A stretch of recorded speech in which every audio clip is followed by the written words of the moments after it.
안녕하십니까. 성문교회 이기용 목사입니다. 오늘도 하나님의 나라의 관점으로 읽는 레위기 강해를 시작하도록 하겠습니다. 기도하겠습니다. 하나님 아버지 감사합니다. 오늘도 저희들을 살피시고 사랑하셔서 하나님의 말씀을 배우고 익히고 깨닫고 행할 수 있도록 인도하시니 감사드립니다. 믿음을 더하셔서 믿음으로 말씀을 가지고 믿음으로 승리하는 저희 모두가 되게 하여 주시옵소서. 이 시간 지혜 주시고 성령의 조명을 비춰주셔서 우리가 주님의 뜻대로 말씀을 알고 깨닫는 귀한 축복이 있게 하여 주시옵소서. 오늘 특별히 어린이날입니다. 어린 생명들 주님께서 기뻐하시고 축복하신다고 하였사오니 그 생명들이 강건하며 믿음을 가지고 지혜롭게 이 사회에서 귀하게 쓰임받는 생명으로 자라날 수 있도록 주님 축복하여 주시옵소서. 이 시간 온전히 주님께 믿고 맡기오며 예수님 이름으로 기도하옵나이다. 아멘. 예, 감사합니다. 오늘은 레위기 12장부터 시작을 할 텐데요. 11장부터 정한 것과 부정한 것에 대한 구별에 관해서 배우고 있습니다. 여러분, 이 말씀의 핵심은 뭐냐면 거룩입니다. 이 말씀의 핵심은 이게 세세한 조항으로 들어가서 그걸 따랐느냐 안 따랐냐에 주목할 것이 아니고, 나무만 볼 게 아니고 숲을 보면서 우리가 거룩한 삶의 구별이라는 주제를 우리 마음속에 담아야 한다. 그래서 먹는 것, 그리고 우리가 무엇을 부정했기에 깨끗이 해야 될 건가에, 그것은 하나님을 믿는 백성이라면 본능대로 살지 말고, 본능이 닿는 대로 살지 말고 지켜야 할 것이 있고 선이 있고, 바로 그렇게 우리가 함부로 대하지 않는 모든 행위, 이게 바로 여러분 거룩입니다. 함부로 대하지 않는, 피조물을 함부로 대하지 않는 태도, 이게 바로 거룩이죠. 왜 그렇습니까? 그 피조물은 누가 만들었기 때문입니까? 하나님이 만들었기 때문입니다. 그런 의미에서 정한 것과 부정한 것을 바라볼 필요가 있다는 것. 이게 정결법이죠. 정한 것과 부정한 것의 구별법, 이게 바로 정결법입니다. 이 정결법, 우리가 저번 주에 동물, 4가지의 동물에 관해서 우리가 배웠는데, 여러분 특별히 정함, 그 다음에 부정, 정함과 부정의 구분은 이겁니다. 정은 질서가 있고 보편적이며 확실한 것입니다. 그게 정한 것들입니다. 부정한 것은 무질서한 것이고 특별한 것이고 예외적인 것이고 변칙적이며 모호한 것, 확실하지 않고 모호한 것, 그것이 바로 여러분 부정한 것입니다. 예를 들어 그겁니다. 여러분 파충류가 어떻게 다니죠? 기어 다니죠. 물에도 들어갔다가 육상에도. 그러니까 여러분 모호한 거예요. 저거는 물속에 사는 놈이야, 땅 위에 사는 놈이야, 네 발로 다니는 놈이야, 기어 다니는 놈이야, 모호한 거예요. 그런 거는 부정한 것입니다. 부정한 것. 그래서 여러분, 육상동물에서의 정함과 부정함은 우리가 저번 주에 배웠습니다. 육상동물의 정한 것은 4발로 다녀야 돼요. 일단 4발로. 그 다음에 발 굽이 어떻게 돼요? 굽이 있고 갈라져야 됩니다. 그리고 먹이를 먹고 되새김질을 해야 돼요. 여러분, 그럼 기본적으로 무슨 동물이에요? 초식동물입니다.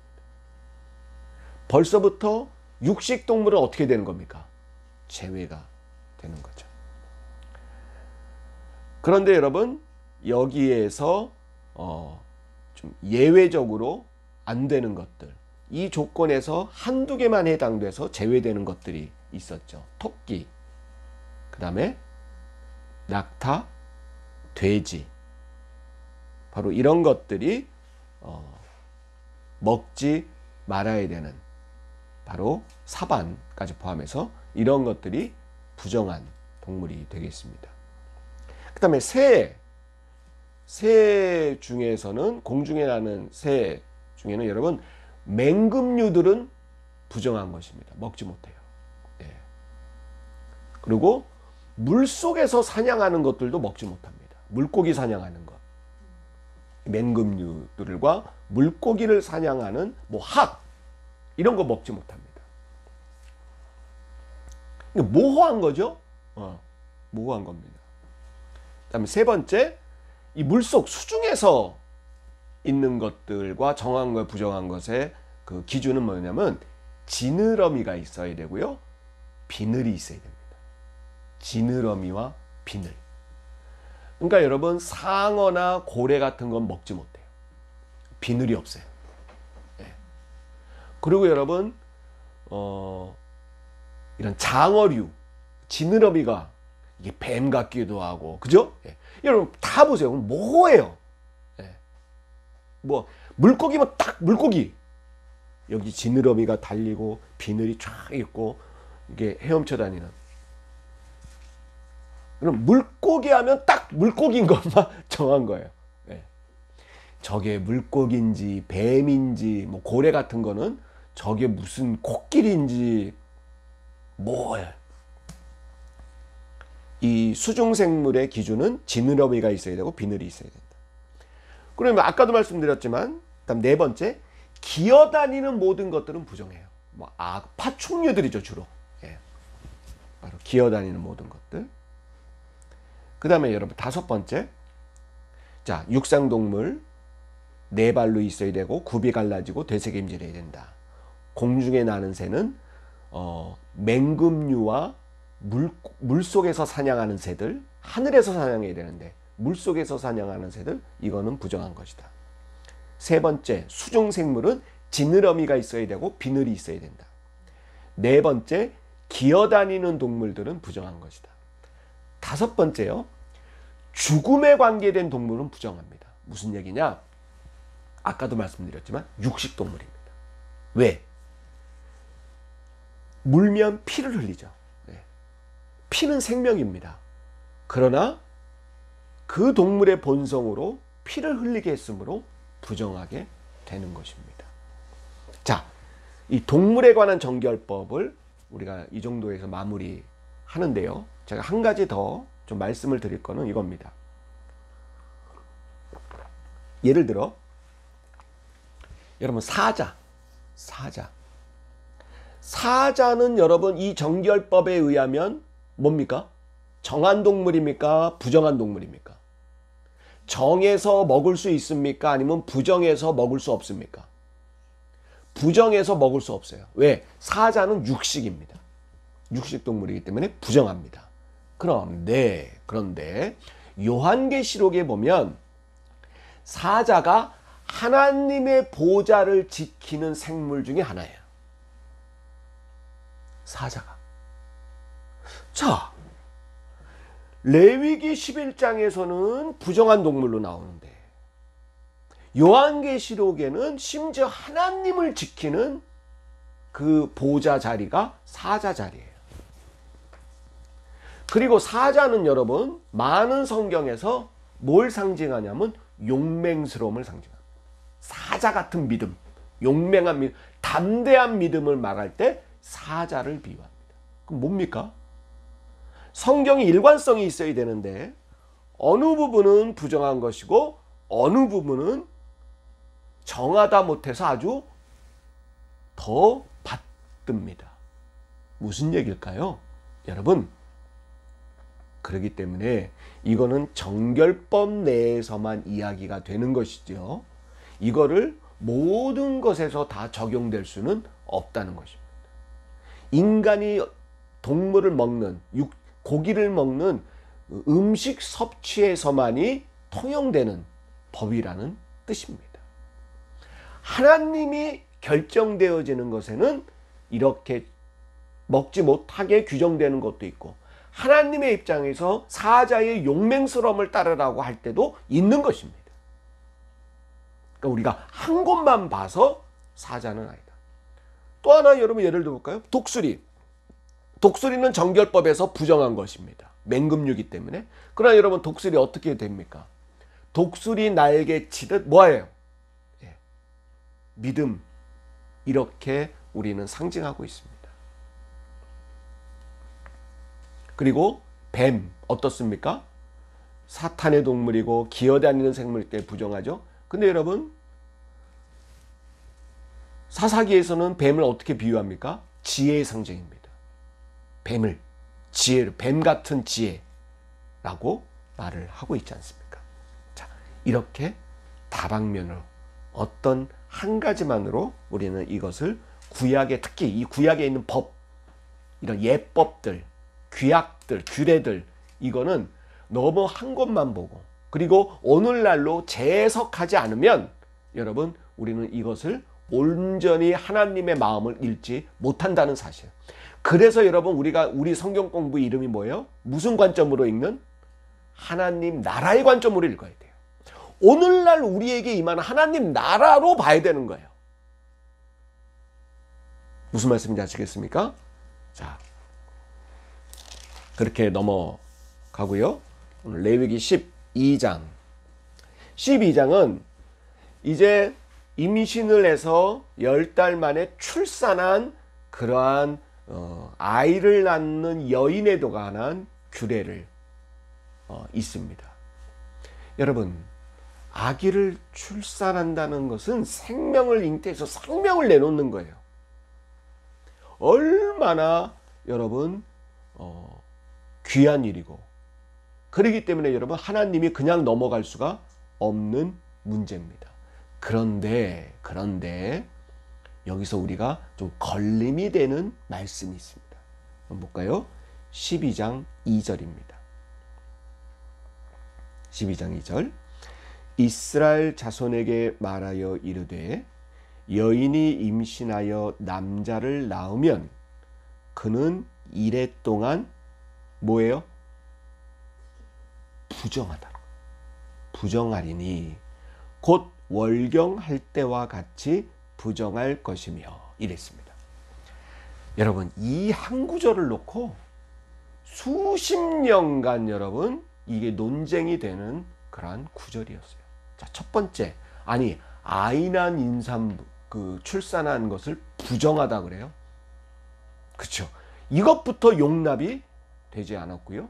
특별히 그 여권 신장, 여성의 어떠한 여성에 대한 혐오, 여성에 대한 차별에 대해서 싸워온 그러한 여성주의 학자들에 의해서 이것이 굉장히 비판을 받는 그러한 구절이었고요. 그 다음에 기독교를 공격하는 그러한 부분에 있어도 이것 봐라, 기독교는 이런 여성을, 애 낳는 여성을 오히려 받들어야지 이런 식으로 한다라고 이야기를 공격하는 그런 구절로도 사용이 됐습니다. 근데 여러분 딱 요 구절만 보면 걸림이 되죠. 그리고 잘 이해가 되지 않습니다. 근데 여러분 이것만 봐서는 안 되고 우리가 전체적으로 정결법을 이해를 해야 되는데요. 이 여인에 대한 부정이라기보다는 여기서 말하는 부정이 뭐냐면 아기를 낳을 때 같이 나오는 게 있어요. 뭐가 같이 나오죠? 피가 같이 흘립니다. 여기 뒤에 뒷구절이 그거를 설명해 주는데요. 이래 동안 부정하리니 곧 뭐 할 때와 월경할 때와 같이 부정. 월경이 뭡니까? 여성의 생리를 말하는 거죠. 그 피가 나오는 것 아닙니까? 물론 좀 더 깊이 의학적으로 전문적으로 들어가면 좀 다르긴 하지만 하여튼 그것은 피를 포함하고 있어요. 그러니까 여러분 하나님의 이 부정은 피가 굉장히 중요한 주제입니다. 피. 예, 피. 그러니까 이 피가 하나님의 이 피가 그냥 무의미하게 흘려지는 것은 다 부정한 일입니다. 피가. 하나님의 허락 없이 여러분 살인도요. 살인도 당연히 살인은 죄인데 이 살인의 죄를 어떤 관점으로 보냐면 찔렀을 때 그 피가 어떻게 되는 거예요? 땅에 흘려지는 거죠. 근데 여러분 이 제사에서의 피는 또 사함이 됩니다. 자, 무슨 말씀인지 아시겠죠? 그것은 왜? 하나님께 드리는 제물이기 때문에. 그 피로 뭐 제단에도 뿌리고 뭐 성소에도 뿌리지 않습니까? 정하게 하려고 하는 것입니다. 하나님의 명령으로 그 피로 깨끗게 하는, 정하게 되는 게 있고 피가 흘려지는 부정의 모습이 있는 것입니다. 그래서 여러분 어떻게 되는 것입니까? 예수님이 우리의 죄를 뒤집어쓰고 뭘 흘리셨어요? 피를 흘리셨습니다. 그 피가 땅에 떨어지면 그것은 하나님의 역사로 그 피가 땅에 떨어짐으로 우리의 죄가 정하게 되는 사건이죠.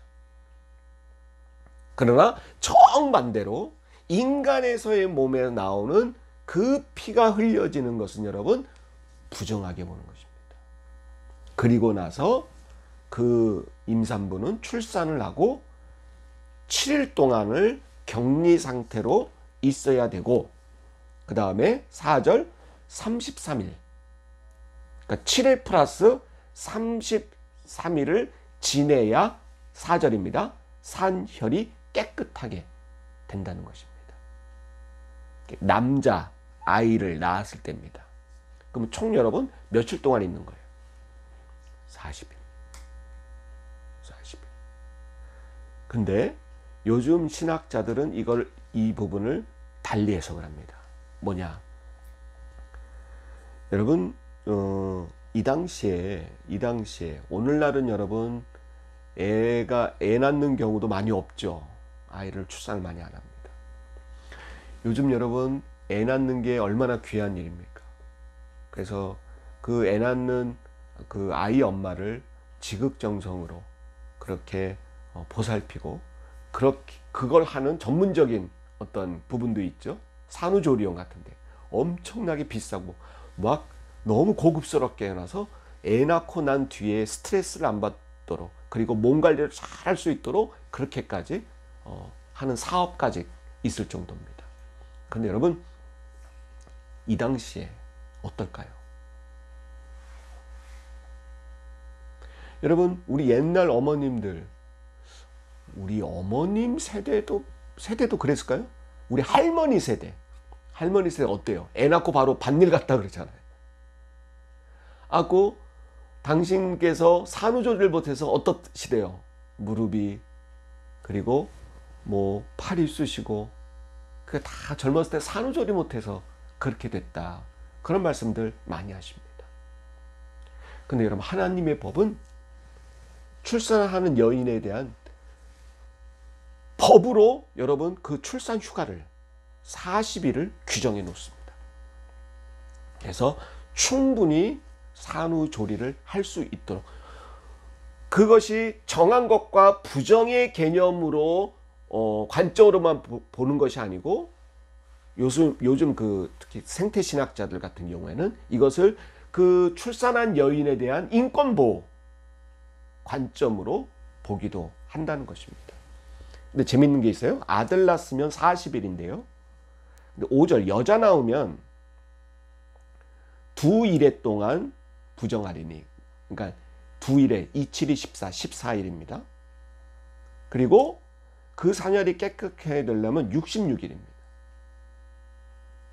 그러니까 아들 낳았으면은 40일을 쉬는데 딸을 낳았으면 며칠 쉬는 거예요, 이게? 80일을 쉽니다. 배를 쉬죠. 여러분 같은 애 낳은 거예요. 아들 낳고 딸 낳고. 예. 근데 아들은 40일 쉬고 딸은 80일 쉽니다. 여러분 성경에 없어요. 이유가. 왜 그럴까요? 여러분 딸 낳고 얼마나 구박받았겠어요. 딸 낳고. 그 출산의 그 휴식이, 출산의 돌봄이 보장됐겠습니까? 어느 정도냐면요. 여러분 딸은, 여자는 여러분 인구 숫자에도 치지 않았습니다. 그런 시대. 배로 여러분 그 휴식을, 돌봄을, 그 다음에 출산 후의 조리 과정을, 출산 조리를 보장을 했다는 것. 그러나 그것이 다 끝나면 번제를 바치고 제사를 지내야 합니다. 12장이 출산한 여인에 관한 거고요. 그 다음에 13장은 피부병에 관한 것입니다. 13장. 피부병에 관한 것. 주로 얘가 그 나병. 나병도 피부에 나는 병이죠. 굉장히 길게 설명을 하는데요. 나병은 피부에 난 것뿐만 아니고요. 집안의 곰팡이. 오늘날에도 집안 곰팡이 있죠. 집안에 뭐가 막 꺼묵틱틱한 게, 아니면 녹색 이런 게 핀 거, 곰팡이들입니다. 거기에 난 거, 아니면 의복에 있는 뭐 쓴다 그러죠? 좀 쓴다 그러죠. 의복에 있는 그러한 어떤 세균, 곰팡이, 그다음 그런 이런 것들에 관한 규정을 13장에 둡니다. 자세히 보지는 않겠습니다.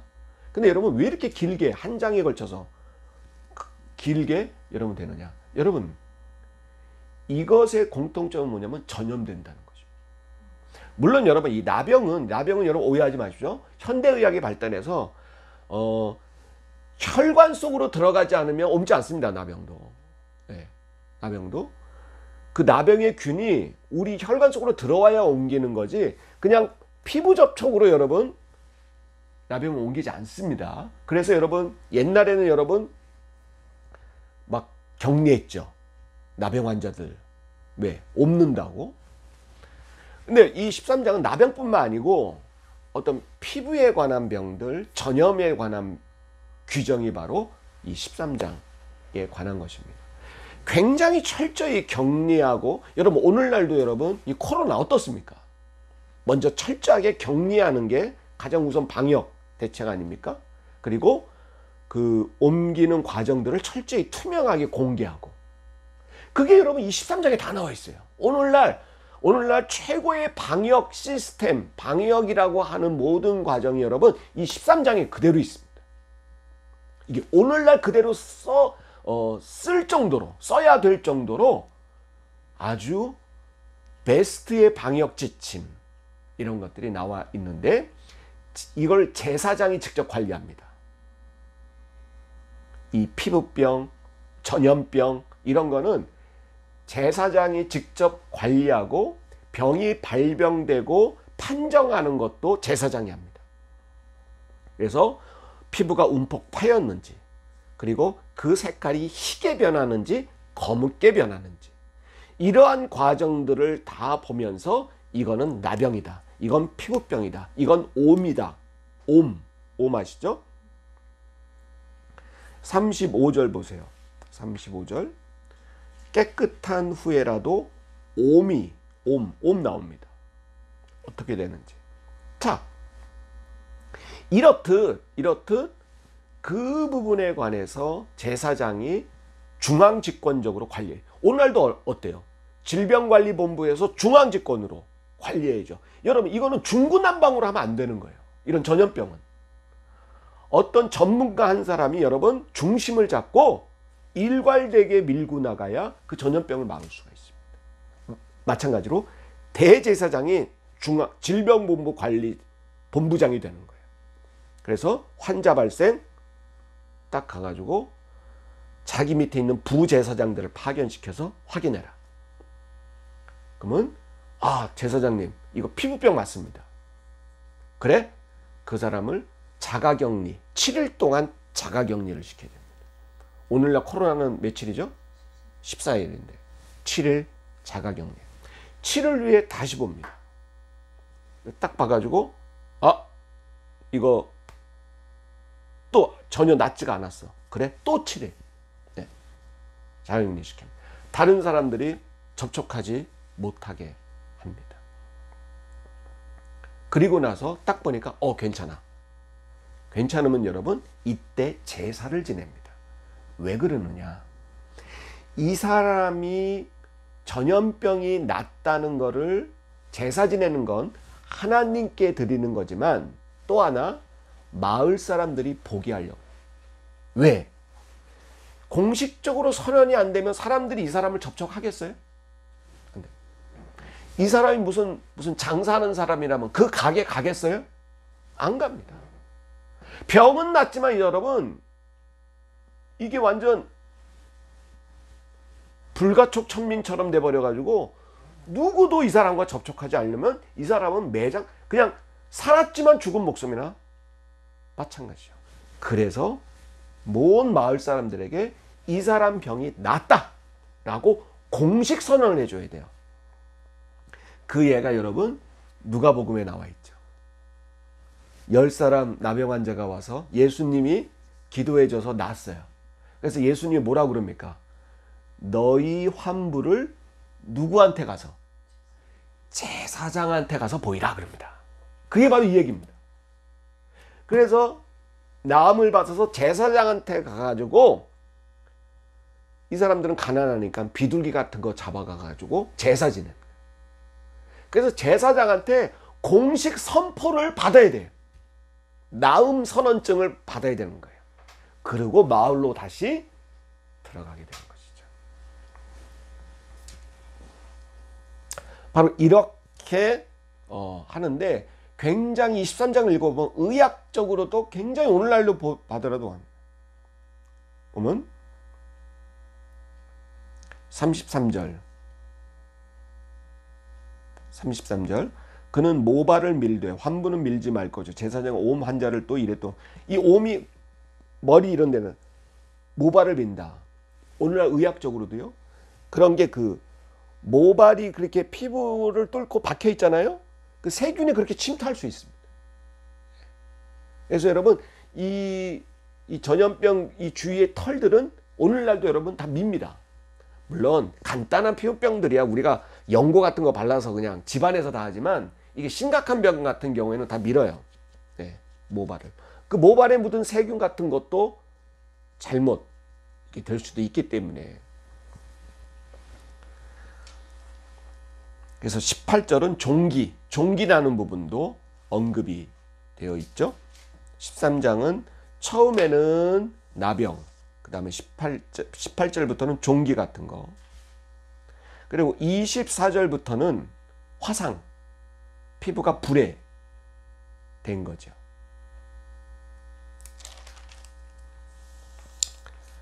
그 다음에 39절 보니까 어우러기 같은 거, 피부에 약간 이렇게 뭉쳐가지고 이렇게 흐물거리는 어우러기 같은 거 있습니다.